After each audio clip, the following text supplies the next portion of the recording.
The Pova 2 no too look like one kind big phone, but it gets some surprising things when make am better pass other Tecno phones. People dey talk say e get 7000 mAh battery and na im be im best feature so far.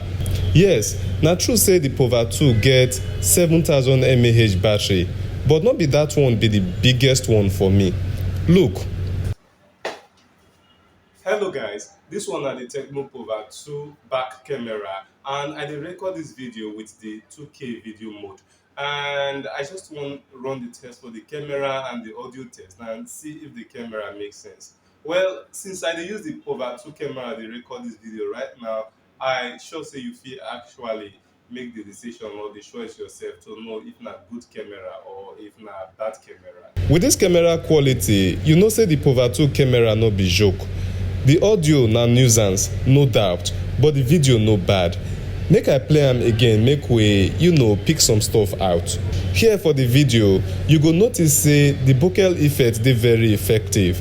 Pova 2 back camera get 48 megapixel and e fit blow out the background of the video and allow you to focus on the main object, which is me. I mean me, the me wey dey inside the screen now. So I go just try and zoom the video and see if the video go lose quality. Well, the video still dey great. So the back camera get many modes, and one of them na the slow motion mode. No be say other Tecno phones no get the slow motion mode, but Pova 2 own dey flawless, clear and effective. The front camera still get awful sound, but the video dey great. Hello guys, this one na the Tecno Pova 2 camera and na the front camera. I just wan test the front camera and the sound quality test. E no get slow motion mode and other mode like the back camera, but e dey try take up to 2K videos. Pictures from both front and back camera dey very outstanding. The zooming scale na something wey I no wan miss out on. Pova 2 fit not be big phone, but the zooming of the camera pass many big phones own. When some phone get 4x and 6x zooming range, this phone get 10x zooming range. Na big win for this phone. About the design of the phone, e just dey normal, nothing fancy, nothing new and nothing premium. But e get handful of features wey really dey cool, like the 7000 mAh battery, the side-mounted fingerprint, and the USB Type-C charging port.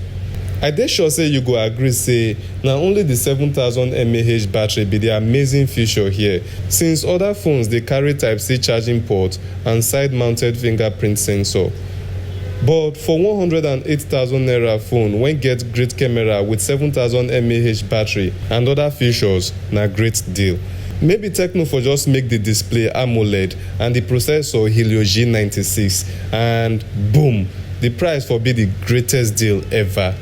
Check out the full review and unboxing of the Pova 2.